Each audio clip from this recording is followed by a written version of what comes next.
Hi hello everyone, welcome to আপনার লাইফস্টাইলে। আশা করছি তোমরা সকলেই খুব ভালো আছো আর আমিও খুব ভালো আছি। তো দেখো এখানে কিন্তু একদম ঝটপট রেডি হয়ে গেছি।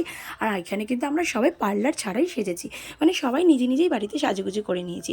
তো এখন কিন্তু আমরা রওনা দেবো। ওইটা দেখো ছেলের মাকে দেখো কত গর্জাস লাগছে, দেখে মনেই হচ্ছে না যে ছেলের বিয়ে। তো দেখো এখানে আমার বরমশাইকে তৈরি করে দিয়েছি। কেমন লাগছে আমার বরমশাইকে তোমরা কিন্তু অবশ্যই একটা লাইক কমেন্ট করে দেবে। আর এখানে দেখো আমার ছানাটাকে দাদার বিয়েতে দেখো ড্রেস পরবে বলে সব কিছু কিন্তু নতুন নতুন সব কিছু কিনেছে, জুতো থেকে শুরু করে ড্রেস প্রত্যেকটা জিনিস। অনেকক্ষণ আগে বেরিয়ে গেছে। আমরা যেহেতু মেয়েরা রেডি হতে অনেক টাইম লাগে, তাই জন্য কিন্তু আমরা সাজুগুজু করে একেবারে বাসে উঠে বসে গেছি। আর ছেলের বাবা প্রত্যেকে কিন্তু আগে গাড়ি নিয়ে বেরিয়ে গেছে। আর এখানে দেখো আমার যা, আমার ননদিনীরা সবাই কিন্তু রয়েছে। এই কজন আমরা বাসে করে এখন রওনা দেবো।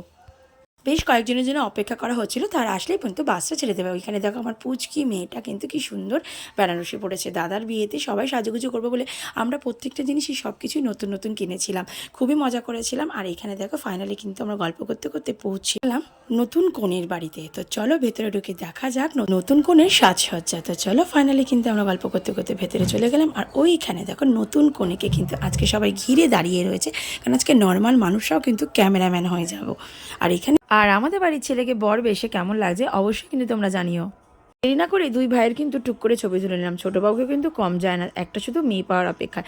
আর ওখানে দেখো ফটো তোলাতুলি শেষ হলেই চলে আসলাম কিন্তু খাওয়ারের জায়গাতে, কারণ ওখানে কিন্তু অনেক স্ন্যাক্স ছিল। তো সন্ধ্যাবেলা শেষ করো বন্ধুরা, গলাতে এত ব্যথা তবুও আমি ভয়েসটা দিচ্ছি, কারণ অনেক দিন থেকে কিন্তু ভিডিওটা তোমাদের জন্য আমি রেকর্ড করে রেখে দিয়েছিলাম যে কবে তোমাদের সঙ্গে আমি শেয়ার করবো। আর খাওয়ারের দিক থেকে দেখো তোমাদেরকে প্রচুর প্রচুর খাওয়ারের আইটেম ছিল, তো যেটা খেয়ে শেষ করতে পারছিলাম। তো চলো বিয়েটা দেখা যাবে।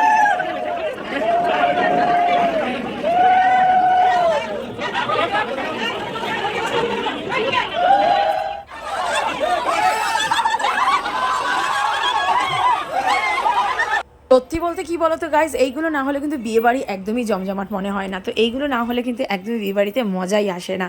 তো চলো ফাইনালি কিন্তু বিয়ের পিড়িতে কিন্তু বসেই পড়লো।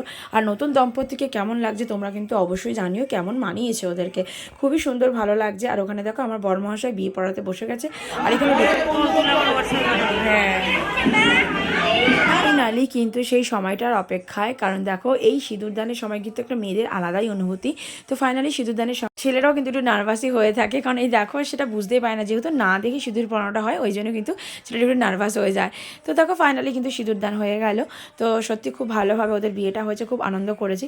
যেহেতু অনেক দিন ধরে ভাবছি তোমাদের সঙ্গে ভিডিওটা শেয়ার করে উঠতে পারছিলাম না। তো প্রচুর আরও বিয়েবাড়ির ভিডিও কিন্তু তোমাদের জন্য অপেক্ষা করছে। তো চলো এখানে খাওয়ারের জায়গাটা কিন্তু খুব সুন্দর করে সাজানো হয়েছে, সেটাও তোমাদের সঙ্গে কিন্তু শেয়ার করে নিলাম।